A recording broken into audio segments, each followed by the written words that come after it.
तो hello student, आज हम 11th केमिस्ट्री का एक टॉपिक है मोल कॉन्सेप्ट, उसके बारे में स्टडी करते हैं।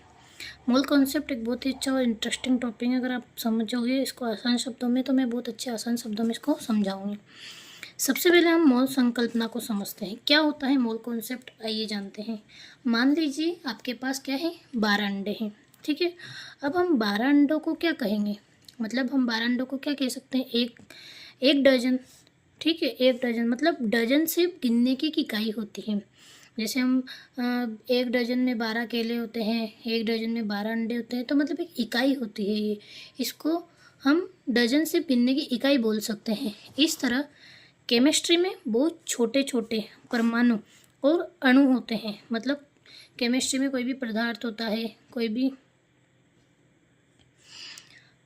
भी मेटल होता है, तो उसमें बहुत सारे अणु और परमाणु होते हैं।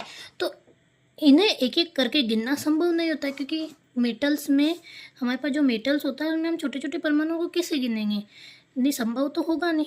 तो उसे हम क्या कहेंगे, उसे हम मोल बोलेंगे। इसलिए वैज्ञानिकों ने एक नई गिनती की इकाई बनाई।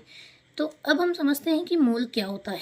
ठीक है, मतलब जैसे हमने समझा एक डजन 12 अंडे, एक डजन 12 केले, वैसे ही हमारे पास एक मोल मतलब क्या होगा, 6.022 इंटू 10⁻23 कण। अब कण में क्या क्या हो सकता है, हमारे पास एटम्स हो सकते हैं, मोलिक्यूल्स हो सकते हैं, और हमारे पास क्या हो सकते हैं, आयन हो सकते हैं। ठीक है, मतलब एक मोल का मतलब हम क्या कह सकते हैं, 6.022 इंटू 10⁻23 कण। मतलब जैसे एक दर्जन में 12 केले, एक दर्जन में 12 अंडे, उसी प्रकार एक मोल में कितने कण हो सकते हैं, 6.022 इंटू 10⁻23 कण हो सकते हैं। इस संख्या को हम क्या बोलते हैं, एवोगाड्रो संख्या बोलते हैं। क्या बोलते हैं, इस संख्या को एवोगाड्रो संख्या कहते हैं। अब हम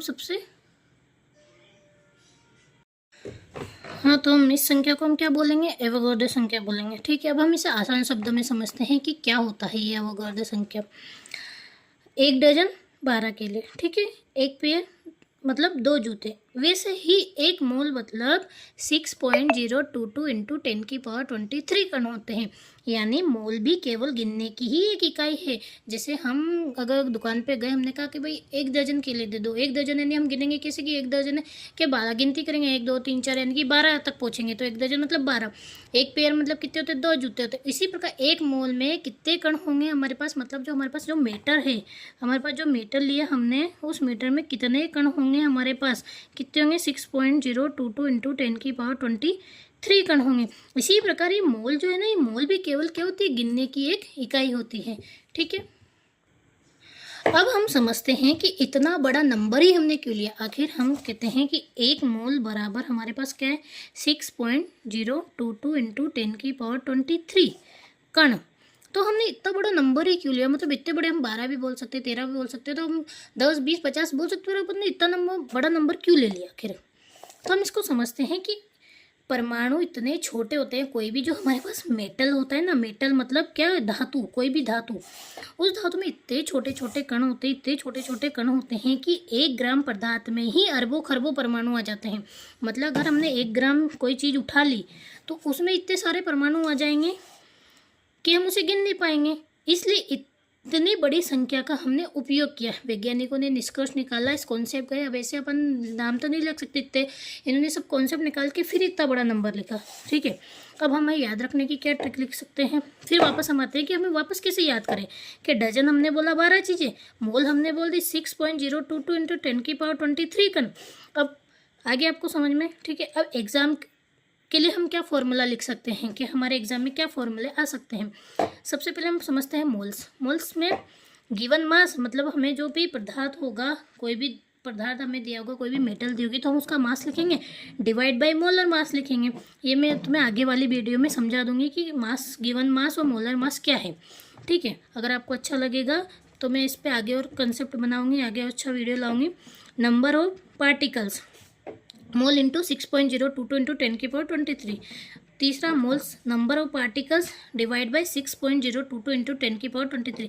अभी आपको समझ में नहीं आएगा, पर मैं इसको और अच्छे से कंसेप्ट से समझा दूंगी। अभी केवल आप मोल पे कॉन्सेंट्रेट कीजिए कि मोल क्या है।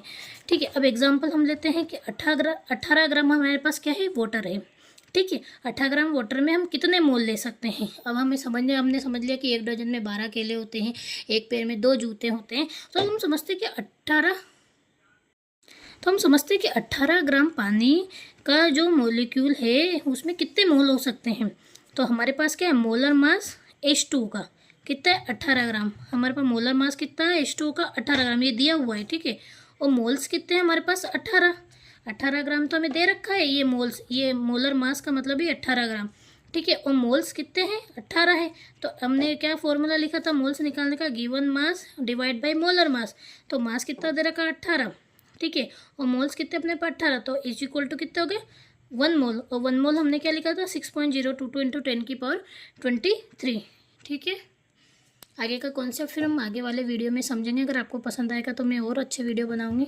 वाह, धन्यवाद। इस चैनल को सब्सक्राइब कीजिए, लाइक कीजिए और अच्छे अमेजिंग वीडियो पाने के लिए हमारे चैनल को सब्सक्राइब कीजिए। धन्यवाद।